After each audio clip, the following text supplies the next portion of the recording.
Welcome to Dialogues in Design. Today we are going to be talking to Hiloni Sutaria. Hiloni is the founder and lead architect of Hsc Designs. Hsc Designs is a young, award-winning multidisciplinary firm based out of Ahmedabad. Hiloni believes in combining the client's requirements, context challenges, climate, and community requirements to come up with unconventional solutions for her projects. All of her projects have an intrinsic experiential value that makes the spaces more usable and enjoyable for the end user.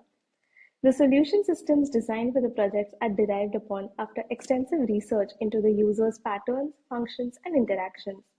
She's constantly pushing the envelope in terms of use of technology and materials in design and architecture. She is an advocate of sustainable use in architecture by promoting grassroots sustainable methods like material reuse and zero wastage in various projects. Hi, Hiloni. Thank you so much for joining us today. It's amazing to have you here. Hi Nikita, how are you? Thank you.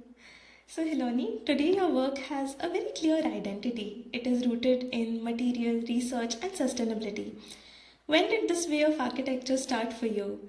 Did you explore it as a student? I think to some extent we did, yes, but I think it's always as an Indian growing up, I think sustainability has always been sort of the way that we live. We kind of never realized it, but waste or using a lot of resources was never a part of the way that we live.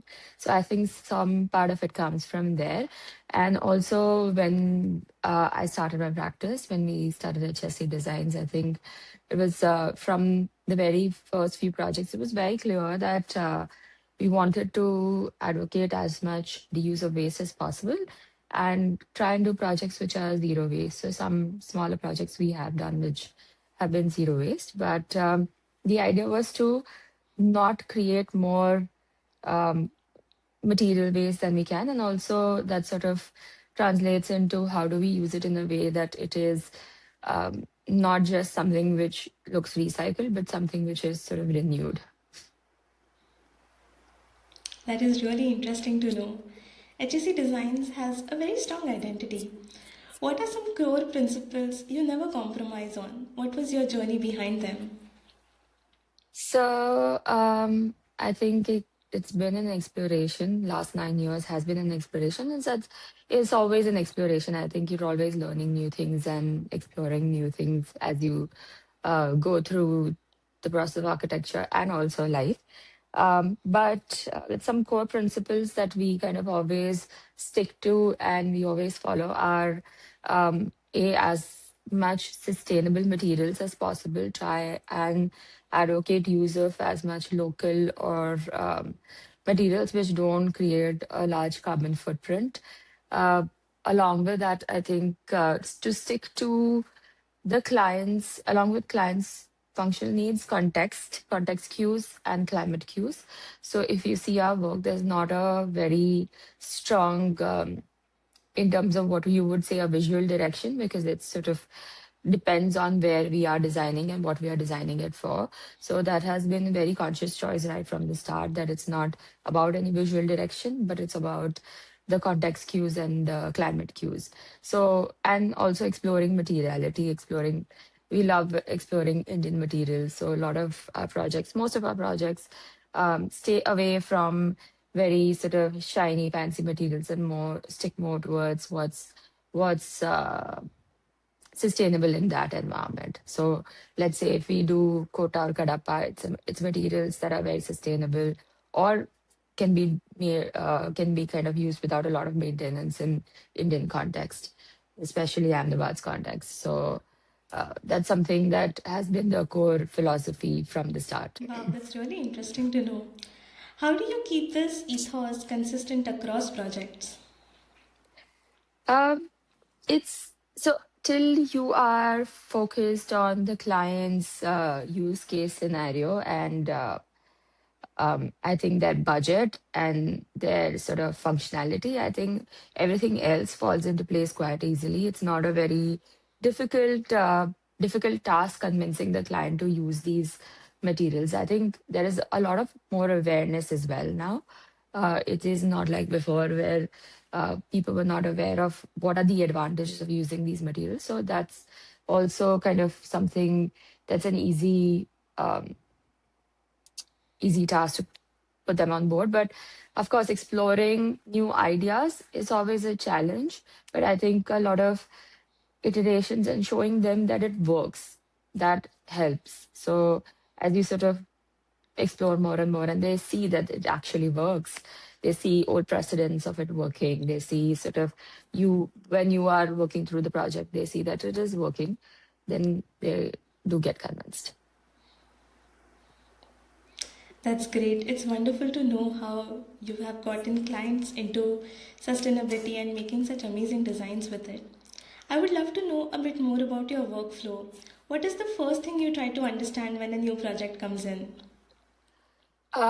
So first, we don't really have like a questionnaire and stuff. So because I think it's easier to kind of get to know the clients more organically. So A is conversations, trying to decode.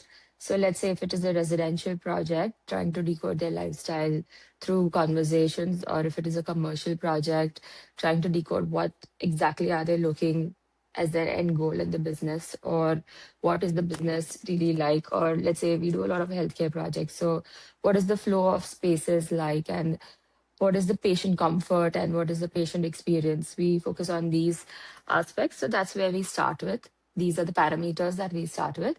And we do all have a lot of iterative process when it comes to design. So it starts from sketches, then we do models, we do 3D models, we do physical models, back and forth through that, a lot of changes back and forth. So multiple iterations. I think that's one thing that young architects need to kind of be aware of and understand that design doesn't come through just one iteration. It is a lot of iterations till the final design. And as you get a little more experience, you realize that it is the best thing that it's not coming through at your first iteration, because the first iteration is not never the best one. So it's always nice to kind of have multiple iterations. So yeah, and a lot of back and forth. We do a lot of physical models, 3D printed models, and we do digital models as well. And we also use a lot of visual. So now we do a lot of AI renders with like visual tools, AI renders as well. I love how you spoke about iterations. I would love to go a little more deep into that. Today, the young generation has seen the world very fast paced. Design is a back and forth process. As you mentioned, you have to go through a lot of iterations. What is one piece of advice you would give to young graduates who are, you know, in tune to this fast paced generation? Yeah, I think it's kind of sad that, I mean, I think the visual overload on the younger generation is intense. I think that sort of is at this age, if you have so much visual overload, it ruins your own creativity. So I would say stay away from that as much as possible. I understand it's a very difficult thing to do. Even for me, that's a very difficult thing to do. So I'm sure someone younger, it's a lot difficult.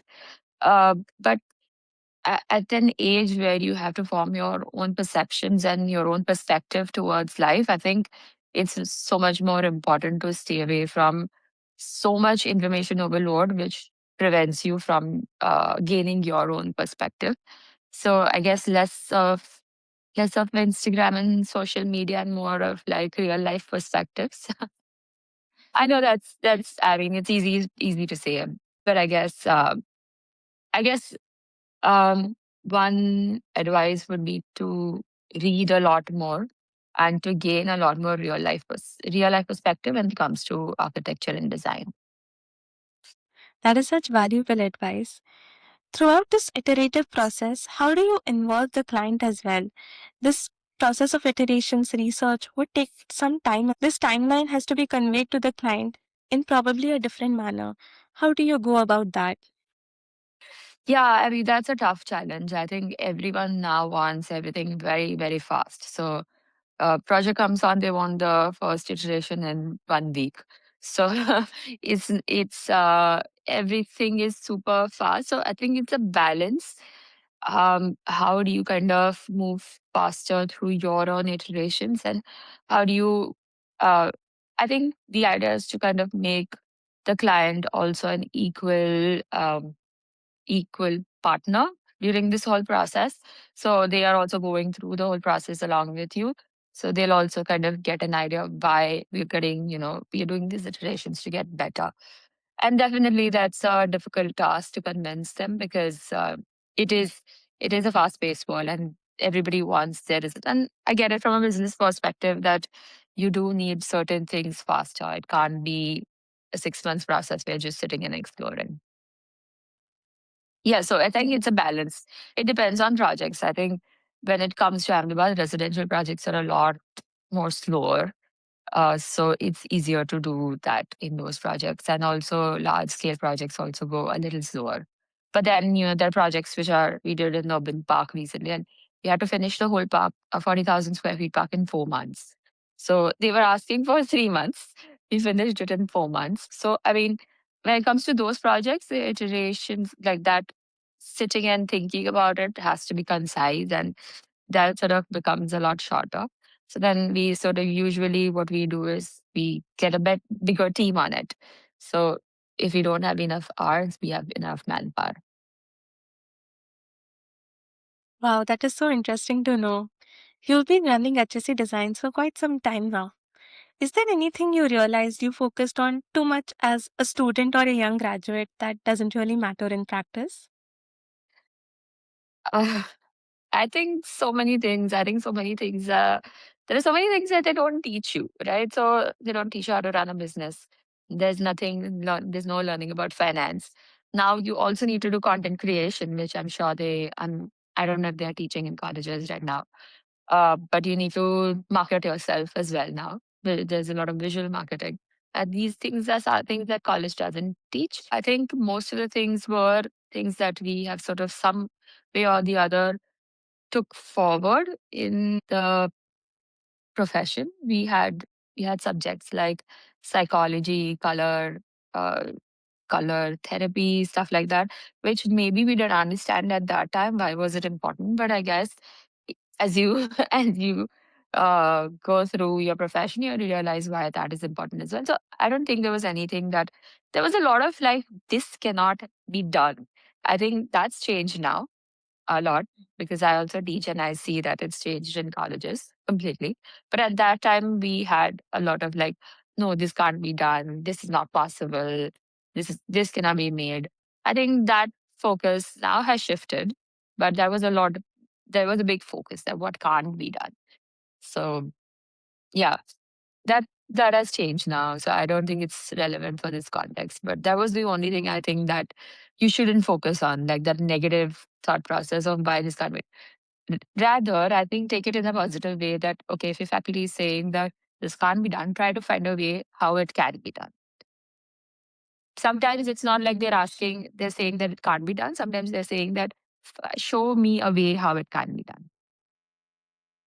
That is such amazing perspective on faculty feedback. I think feedback is something all young graduates are maybe afraid of.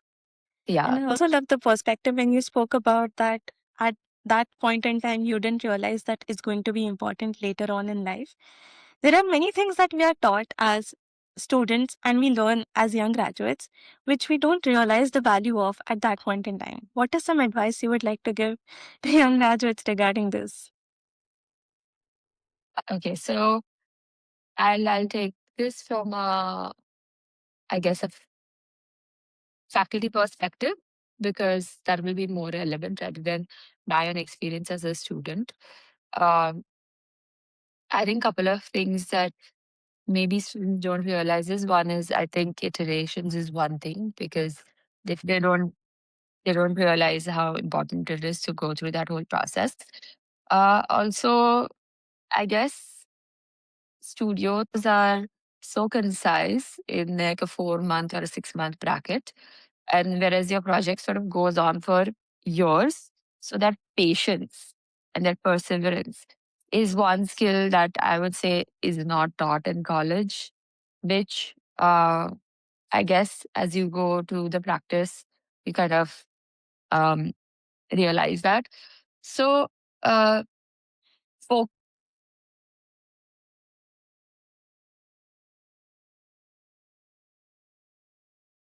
through the whole process of design. So iterations is one thing I think you should focus on from your education journey that will kind of ease you into it. And I think one thing that is, mm, I would say, missing, so it can apply to the other question as well in the college process, is the patience that you need to have through that whole. So a lot of times I see the younger interns or younger graduates, they are so eager to, they are like, they get really frustrated when the project is not finishing and the client is not saying yes to the first design option that is done. And they were like, oh my god, why, what happened, what's wrong? But it's a process, and it, so that patience and perseverance is very important, especially in architecture. I mean, it's a field where projects go for 4, 5, 6 years. You'll see the end result at like the end of 5, 6 years. In that, if you lose patience, I think that doesn't really work well. That is really valuable. That is true. Patience is such an important virtue in a field like architecture. You Yeah. interact with a lot of students, you work with a lot of young graduates, interns, as you were mentioning. What is something that is truly valuable in a studio like yours for young graduates? Biggest thing I would say is sincerity and dedication. Because I think none of the firms, none of the studios expect interns to come with like a complete knowledge of everything. We completely understand they are students. People understand, and studios are lot more accommodating than I think students think. They are absolutely fine with students not having that 100% knowledge. And even the architects in the office, like the young architects, senior architects, they all are willing to teach. It's only the sincerity and dedication that is expected out of the interns to want to assimilate, and also the curiosity to want to learn. So, and listen, it's, all the studios are so fast moving, and even the architects themselves have so much workload. If you don't ask questions, they're never going to realize that you don't know something or that you want to learn something. So I think the onus when it comes to interns or younger graduates, the onus is on them to ask questions, be curious more than just your role in the project. So if you're given, let's say, if one of the interns is given, let's say, a working drawing of um, a toilet, if we see that they are asking questions about what all is there, wanting to go on site, especially in our studio, we are very, very open with like, there is no hierarchy in terms of design. Like if an intern comes up with a good design, it's always appreciated a lot more. So we put them through the whole design rigor to the site process. And especially if they show interest to go on site, we'd love to take them on site. But the onus is also on them to kind of want to learn, want to go on site. So I think always show that curiosity and always have that sincerity and dedication. Because when you're younger, you don't really realize how important this building block is in your career and internship. But it sort of helps you define what you actually want to do. It's not always that you end up doing an internship which is your life's trajectory, but at least it gives you that direction that this is exactly where we want to go. This is what we don't want to do. That is really helpful. As a student and as somebody young in the profession, this is really important to know. You have been experimenting with technology quite early on. Technology is like very fascinating for students and young graduates at this point in time. A lot of people coming to you would be technology driven, would be tech savvy, would want to explore more in that field. What are some misconceptions that we have as students and young graduates in the profession about this technology and the use of it currently and in the future, probably in the near future?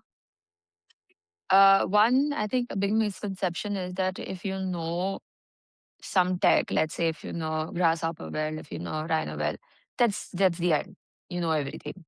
That's not. You know, tech is like a visual aid, just the way sketching is. If you know how to use a pencil well, that does not mean you know everything. So I think that's one misconception that needs to be sort of cleared in their mind. But saying that, I think definitely knowing these tech helps a lot. Um, it sort of helps you because what you are imagining, you can now actually make. You can make without a lot of, um, let's say, if I would say if you know Rhino or Grasshopper versus if you know normal AutoCAD 3D, maybe you can't make something which has a lot of curves or which has a lot of complexity in detail. But let's say if you know Rhino well, you can do that in a lot more detail because it's built for that, right? So in the same way, I would say even AI, like we are exploring in the studio AI a lot now. Recently, today I just shared update of Raven with everyone in the office. Like, let's start integrating it in our Rhino flow processes as well.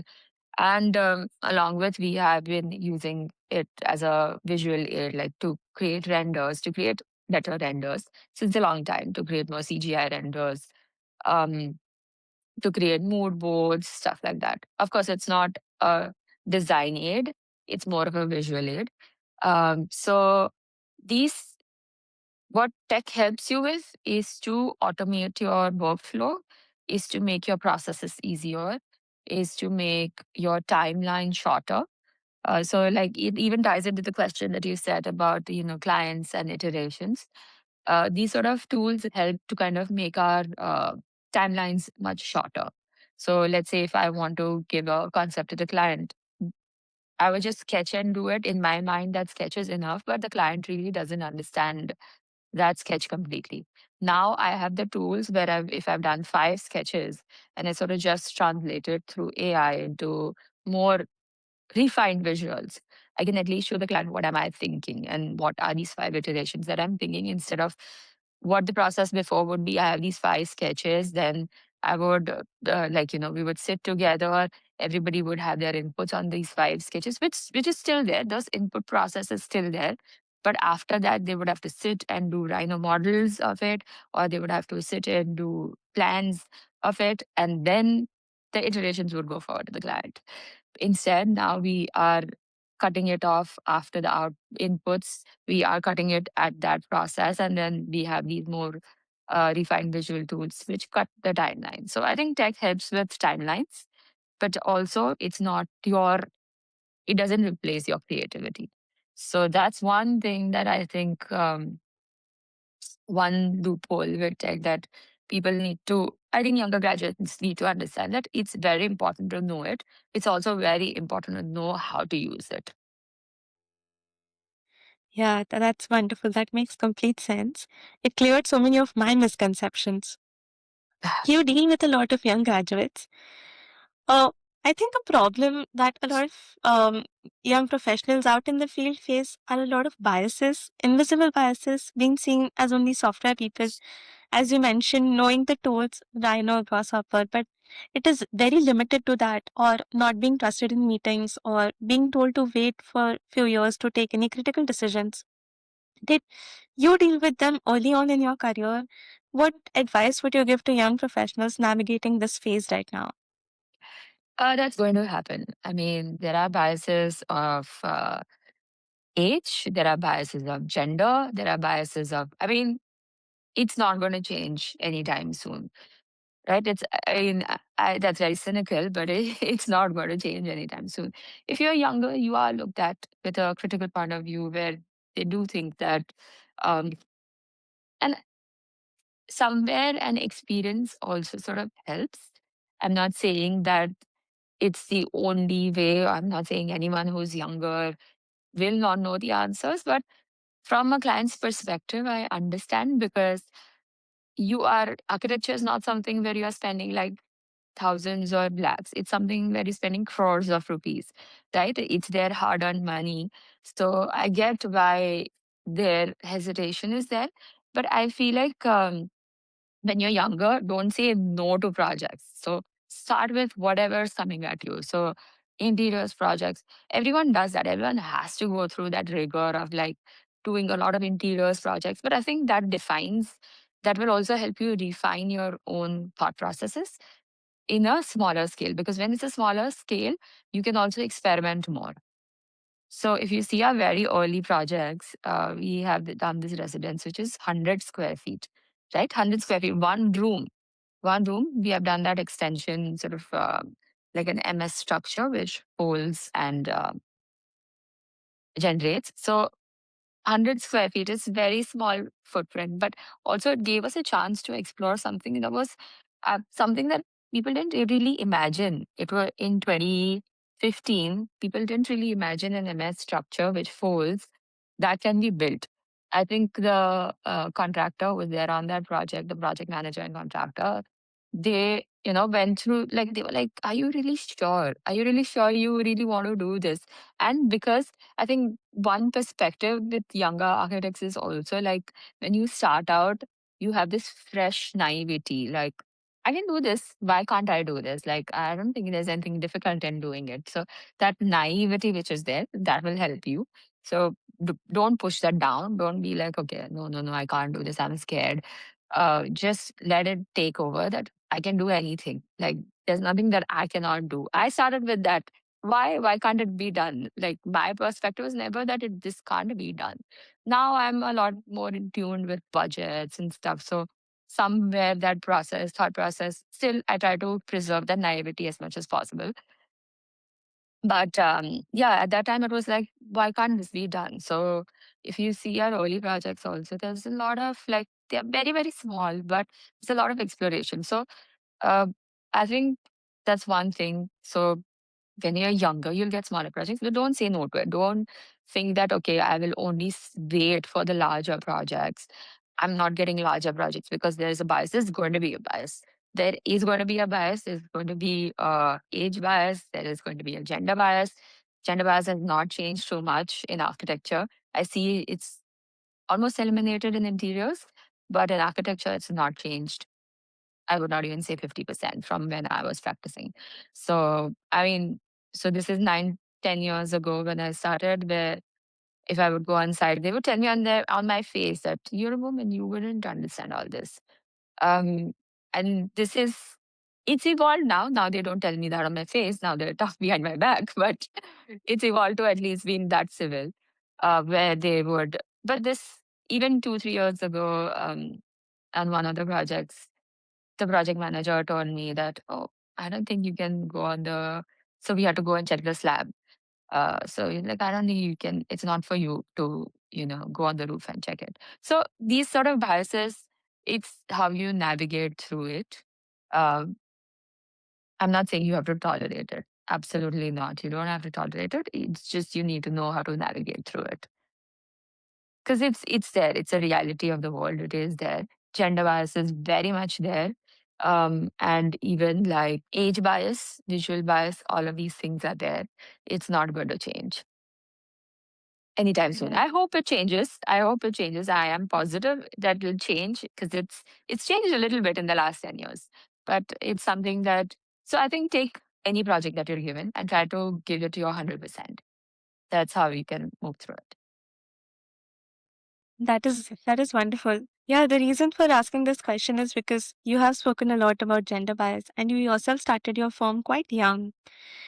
Um, Starting a firm this young, especially exploring with technology and materials and, staying in touch with it for so long is such a huge jump. How did you build that confidence to take that jump? Yeah, like I said, I was stupid. So it was less confidence, more stupidity. I was very naive. I didn't. I To start with, I was not very young. I did my masters. I came back. I worked with Sami Purara for a bit, and after that, I started my practice. So I would say experience, all of these things matter a lot. I think experience is very necessary. You can't just jump into it without any experience. I think a lot of young graduates are doing it right now, and I would not advise because you have no real life. When you have no real life perspective, you don't know what is really happening in real life. And it's very, very different from education. Education gives you the right tools to design, but how to make it happen is what you learn in, real life perspective. So I think that's very important. Um, Secondly, I think when you're talking about confidence, I think it was all naivety. It was a lot of naivety. I didn't really have the. I think there's always been that thing that why can't this happen? So I guess I I don't know what to call it. It's definitely maybe something wrong with my brain. So it's that sort of pushes it through. And to stick to it, and I think so, because it's something that is very, very predominantly what exactly is our thought process, our ethos, right from the start. And there are certain things, like I said, it's not very visually driven. So it's not that it has to be very visually striking. If you see a lot of our projects, they are not that sort of in the same attuned language, but it's more to do with the thoughts of like optimization. So I would say a key word of our processes is optimization. So how do you optimize it with 100% budget? How do you optimize it with 100% materials? And our furniture wing, which is there, is also a resultant of the same thing. So it's how do you kind of reuse construction waste and make furniture out of that, make experiential furniture out of that. It's very rooted in also the times that we are in. And it's also rooted on like Indianness, trying to explore tech to the highest extent, and but also kind of making sure that we involve as much local craftsmen, as much local carpenters as much as possible. Because I think that's how it creates a whole ecosystem. How do you kind of use tech to kind of aid their processes as well? And so this is tied in with our architecture, interiors, even urban design, even our urban projects, which are there, just all very rooted in the idea of reusing, recycling, and inclusivity. So it's the same thread of process. So that's why I think it has percolated well through these years, because it's different scales, but the same thought process. The thought process is very, very intentional. It's not something that's like, uh, just flagrant or something that has just come through one day. It's very intentional. It's been built upon through years. That is really amazing. And why can't this be done? This perspective has worked really well for you. I'm really curious about some of your forms. So, as you mentioned about the furniture exhibition and furniture projects that you have been doing, along with a lot of your projects, the visual language is quite different than what we see in India, right? How did you deal with feedback to your designs and your visual language and the forms that you were exploring? I think feedbacks has been great, especially if you're talking about the furniture portion of it.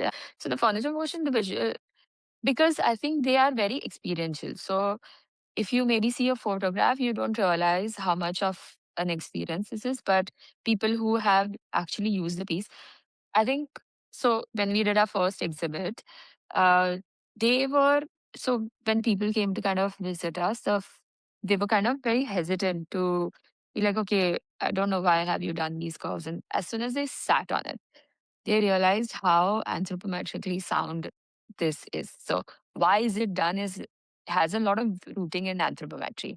So these curves are not just something which is just done, okay, let's just do it because it looks nice, but it's also very rooted in anthropometry.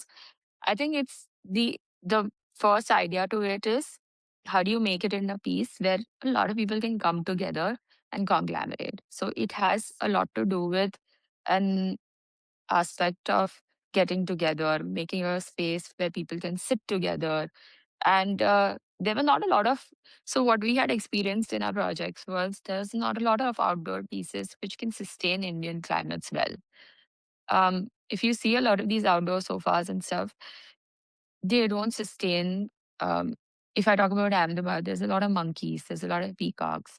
They come, they peck at it, they try to break it. So a lot of our residential projects, we had seen that however well they're maintaining the clients, the pieces are degenerating very early on into their, and let's talk about the best pieces from the best of places, right? So they're still degenerating because it's not physically possible for the clients to continuously go and maintain these pieces, especially the outdoor pieces, right? So we saw that gap as well when it comes to materiality. We wanted to try something with very, very Indian materials so that they sustain well in the weather because they are from the land, so they'll sustain better in the weather.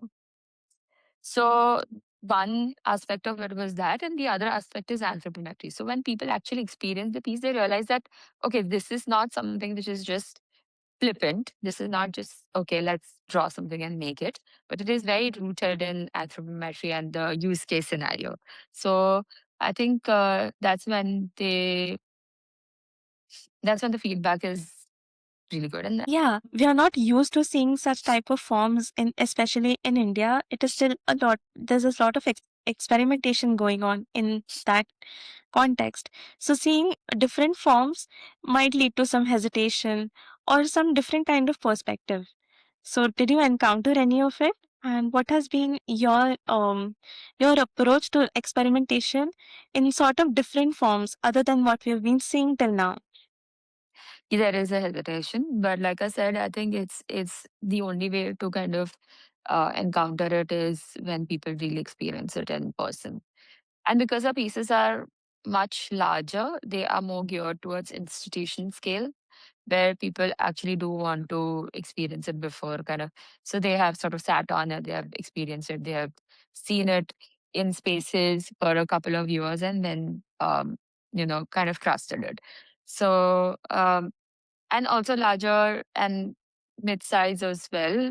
But in residences in Ahmedabad, it also works really well. Ahmedabad and sort of across India. Um, yeah, so I think the only way to kind of counter that hesitation is through experience. When people experience it, then only they can kind of have that trust factor. Just visually, I agree, it is harder to understand why these forms are done this way and why. I think also it's like, in when it comes to Indian context, people are very, very wary of the budget. I think it's not just India, it's across the world right now. Um, People are very wary of the budget. Why is it this expensive? Um, and I think especially in India, people would spend that money on Italian marble, but they have a little bit of hesitation when it comes to something like this. But I think with understanding the piece, with like kind of using it, their hesitation sort of goes away a little bit. That makes so much sense. This has been such an enriching conversation. It brings us to the last part of it. To end with, what is one perspective from your design ethos that you feel that every young architect should carry with them? So I think, okay, one thing I would say is patience, perseverance, persistence, right? This is a huge, huge part of anything. I would say if you don't know something, it's much easier to learn it. But if you don't have these three things, architecture gets very hard. Um, or any design field, I think, not just architecture, any design field, IT interiors, product, graphic design, all of it gets hard if you don't have these three ideas. And design is a very trying profession. So only get into it if you are ready for that trials. No, but leaving the cynical points aside, I think design ethos, I would say stick to what your originality is. If you stick to your originality, it doesn't have to be anybody's. So my originality doesn't necessarily need to be yours, and you need to stick to exactly what you think is right. That will carry through you through the years. So you also asked about perceiving through the years, and you also asked about like how do we carry through. I think if you stick to your own idea of what is right, it will be a lot more easier, and you will never flay because you in your mind this is 100% right, and this is what you need to stick to. And as you grow into a bigger team, it's also what the team's ethos is, not just your own. So you what your team's ethos is, and you need to stick to that. You need to stick to your own originality, whatever it is. It doesn't matter. It doesn't, and don't go with like visual perceptions of oh, this is better or that is better. What is better to you is more important. That is a wonderful perspective to end on. This conversation really has taught me a lot and has me rethink my career goals and what I want to be in the field of architecture. Thank you so much for talking to us, Hiloni. It was a pleasure to have you on the podcast today. Thank you. Thank you so much. It was great talking to you.